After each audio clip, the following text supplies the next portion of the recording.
Bonjour à toutes et à tous, bon début de week-end. Moi, il est presque 6 heures du matin quand je commence à vous faire cette vidéo. Je viens de terminer, là, il y a quelques minutes, ce nouveau film Netflix, ce nouveau blockbuster, apparemment le plus cher de Netflix, The Gray Man des frères Rousseau, avec un casting 4 étoiles, film d'espionnage, action, gros blockbuster avec cascade, en veux-tu, en voilà. Je n'ai pas vu passer le temps, les 2 heures environ que dure le film passent très vite, très divertissant, beaucoup de qualité, quand même quelques défauts, notamment un énorme défaut, mais je vais y revenir dans cette critique. On va commencer par le synopsis, puis le casting et enfin la critique à proprement parler, et tout ça sans aucun spoilers narratif. Donc si vous n'avez pas encore vu le film, ne vous inquiétez pas, je ne vais pas vous gâcher le plaisir du scénario, la surprise, même si c'est peut-être le gros point faible du film. Il n'y a pas de surprise, tout est déjà prévisible. Mais commençons par le synopsis. Nous y suivons Ryan Gosling, qui est un prisonnier. Il en a pour quand même de nombreuses années de prison. Nous le suivons donc en 2003 dans sa cellule de prison. Il va être recruté par un recruteur de la CIA qui va lui proposer un deal, commuer sa peine de prison, le faire sortir de prison pour devenir un agent spécial de l'ombre qui portera un numéro, le numéro 6, puisqu'il y a toute une équipe avec d'autres comme lui, des prisonniers qui se voient offrir cette possibilité. Et donc, il va devenir un des meilleurs agents, si ce n'est le meilleur agent de la CIA. Et quand son boss, donc joué par Billy Bob Thornton, avec qui il s'est attaché, qui est devenu une sorte de père pour lui, quand celui-ci va partir à la retraite, d'autres chefs de la CIA vont voir ce programme d'un mauvais œil puisque un de ses agents, l'agent numéro 4, a découvert des preuves de corruption et pas qu'un peu, des preuves de corruption de ces élites de la CIA. Et donc ces élites, pour se couvrir, vont décider de tuer tous les agents de ce programme. Et pour ça, ils vont embaucher un psychopathe joué par Chris Evans, psychopathe qui tient en otage la nièce de Billy Bob Thornton, nièce qui s'était liée d'affection avec un petit peu un lien familial d'adoption avec Ryan Gosling. Et Ryan Gosling, dans son, on va dire, dans sa mission de déjouer à la fois ce complot et libérer la nièce de son mentor, il va être aidé par une jeune agent de la CIA jouée par Ana de Armas. Voilà pour le synopsis. Il est simple, il est vu, revu, archivu. On a vu ça dans du James Bond, on a vu ça dans du Jason Bourne, on a vu ça dans du Jack Ryan.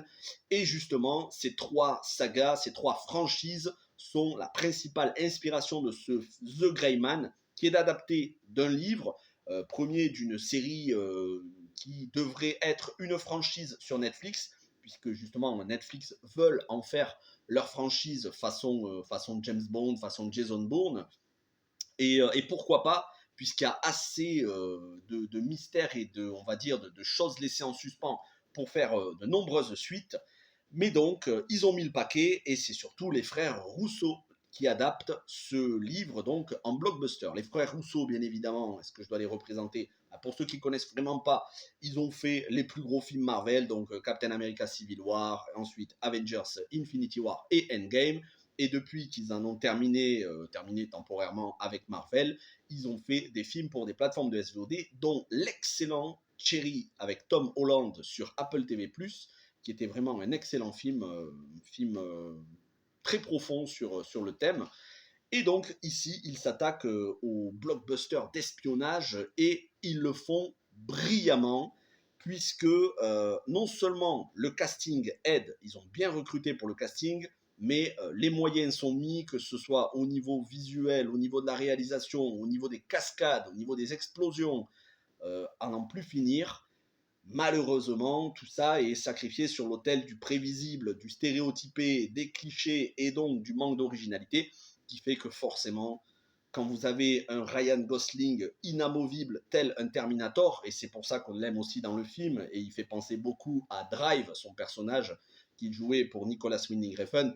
Quand on le voit inamovible, on sait très bien que le gentil va gagner à la fin face au méchant. Mais c'est pas pour autant que ça gâche le plaisir de visionnage. Alors, Ryan Gosling, comme je vous disais, ça faisait un petit moment, j'ai l'impression qu'on l'avait pas vu au cinéma. La dernière fois en tout cas dans un gros film, la dernière fois c'était First Man et avant ça La La Land, donc les deux films de Damien Chazelle. Il nous revient avec un rôle, comme je vous disais, qui fait penser au chauffeur dans Drive, où il protégeait Carey Mulligan. Drive, qui était vraiment le film qu'il avait peut-être pas révélé, mais qui avait fait exploser sa notoriété. Bon, il n'y a pas la subtilité ici de Drive. Le personnage est un action man quasi invincible qui a beau se prendre 10 coups de couteau et des coups de couteau parfois très profonds, des ciseaux entiers, enfin c'est la folie. Le mec ne bouge pas. Le mec a toujours le même sourire, ne bouge pas. Il a ce capital sympathie que les femmes aiment. C'est vrai que son sourire à La Land, il alterne voilà entre les passages où on sent une petite goutte de sueur parce qu'il est en train de perdre des litres de sang et le sourire bright. Mais c'est absolument pas gênant quand on connaît Ryan Gosling. C'est vraiment un bon acteur. C'est pas forcément dans la subtilité qu'il faut chercher dans ce film, mais ce film ne représente pas tout le talent, on va dire, dans le jeu de Ryan Gosling. Il est capable d'avoir des rôles bien plus profonds, mais ici, on lui demande de faire un rôle d'action et il le fait brillamment, notamment dans les scènes de combat, et on sent qu'il a pris du muscle pour le film. En témoigne une des scènes de fin où il est dans son combat contre Chris Evans, un combat à 1 contre 1, et je peux vous dire que un bras de Ryan Gosling dans le film, ça fait la taille de mes 2 jambes. Et pourtant, j'ai les jambes musclées. Donc, ouais, il a pris du muscle dans le film. Il est très bon, fiable. C'est le personnage en béton armé sur lequel on va s'appuyer, dont tous les autres vont graviter autour. On s'inquiète jamais pour le personnage d'ailleurs. On a une Ana de Armas, que je ne présente plus, qui a un rôle un petit peu ici semblable à celui de Paloma dans le dernier James Bond No Time to Die, avec peut-être un petit peu moins de fragilité dans le personnage et de naïveté comme elle pouvait avoir sur James Bond. Ici, elle continue son bonhomme de chemin sur le blockbuster d'action où elle est très badass, mais voilà, elle cherche pas trop à en faire, elle garde sa féminité, mais elle a quelques scènes qui sont très efficaces. Une Ana de Armas qui décidément ne cesse de convaincre dans le cinéma d'action. Et j'espère vraiment qu'on verra ce spin-off de John Wick Ballerina où elle devrait tenir le rôle principal, comme je vous disais hier soir sur le live John Wick, parce que Ana de Armas, c'est une des révélations de ces dernières années, que ce soit dans le film d'auteur ou dans le blockbuster. Donc, longue vie à Ana de Armas qui est très très bien, même si ici elle a quand même un rôle secondaire, il faut le dire. On la voit pas non plus pendant tout le film. Face à Ryan Gosling et Ana de Armas, on a Chris Evans. Et Chris Evans, on est habitué à le voir dans des rôles de gentil, sauf que là, il a un rôle de psychopathe. Et c'est pour moi le rôle le plus intéressant du film, parce qu'il le joue très bien. Il est habité par son personnage. On a vraiment l'impression qu'il est sadique. Il fait des blagues, il fait du sale. Il n'hésite pas à s'en prendre à des enfants, notamment à une jeune. Il hésite vraiment, il est sans scrupules, assez vicieux, assez vicelard. C'est un très très bon Chris Evans. Il m'a surpris. On est à des années-lumière de Captain America, mais il sait très bien jouer le méchant. Lui aussi, hein, pareil, le personnage est inamovible. C'est les mecs ils se prennent des explosions, des grenades à 50 cm du visage et ils ont presque pas de traces. Mais bon, faut pas chercher le réalisme non plus. Hein, c'est pas le réalisme. Ici, vous êtes plutôt sur quelque chose comme Red Notice avec Dwayne Johnson, mais sans l'humour à la Dwayne Johnson, Kevin Hart. Donc on est sur du blockbuster tout public. Hein. Cherchez pas, ça va pas être non plus. Il n'y a pas de scène choc qui soit vraiment où le sang qui pisse de partout, avec du réalisme, des scènes crues. Non, non, on est sur du blockbuster familial. Même si, bon, on va pas recommander des scènes avec un psychopathe à des enfants, mais on reste quand même sur un blockbuster tout public.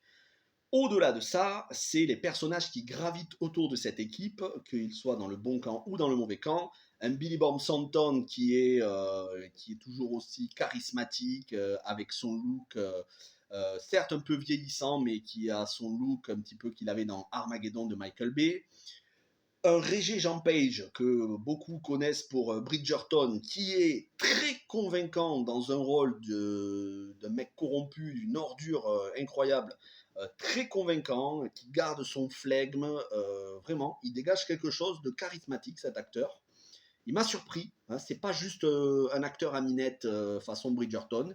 Et puis, moi, celle que j'apprécie de plus en plus, et je l'avais adorée dans Matrix Résurrection, je l'avais adorée aussi dans Love and Monsters, bien évidemment dans Game of Thrones, mais aussi dans Underwater, c'est Jessica Henwick, qui elle aussi est très convaincante, que ce soit dans ses dialogues, que ce soit dans ses scènes d'action. Le personnage dégage quelque chose de charismatique. Vraiment, Jessica Henwick, c'est une révélation de ces dernières années.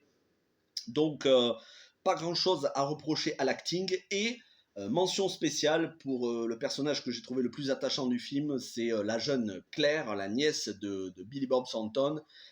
Claire qui est jouée par Julia Butters. Alors peut-être son visage va vous dire quelque chose, mais vous aurez du mal à la reconnaître si vous ne le savez pas. Mais il y a 3 ans maintenant, et elle a grandi entre-temps, il y a 3 ans, elle avait été révélée par Once Upon a Time in Hollywood de Quentin Tarantino, où dans le film, elle jouait une jeune actrice dans un western, elle donnait la réplique notamment à Timothy Olyphant. Et donc c'était le rôle de Trudy, Julia Butters, qui ici a un rôle très attachant, vraiment une jeune adolescente euh, coup de cœur. Pour moi, c'est le coup de cœur de ce film. On la voit pas énormément, mais je trouve sa relation avec Ryan Gosling assez émouvante, même si ça méritait bien évidemment d'être développé.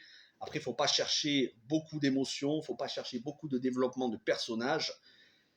Pour ce qui est du scénario, comme je vous disais, ça fait vraiment penser à du Jack Ryan, et c'est normal puisque c'est issu d'un livre dont l'auteur a collaboré régulièrement avec Tom Clancy, et qui a pris la relève de Tom Clancy une fois que Tom Clancy est mort. Donc on est vraiment dans le genre, notamment le dernier Sans aucun remords qui était sorti sur Amazon Prime avec Michael B. Jordan. On est un petit peu dans ce genre de film, ou la série Jack Ryan.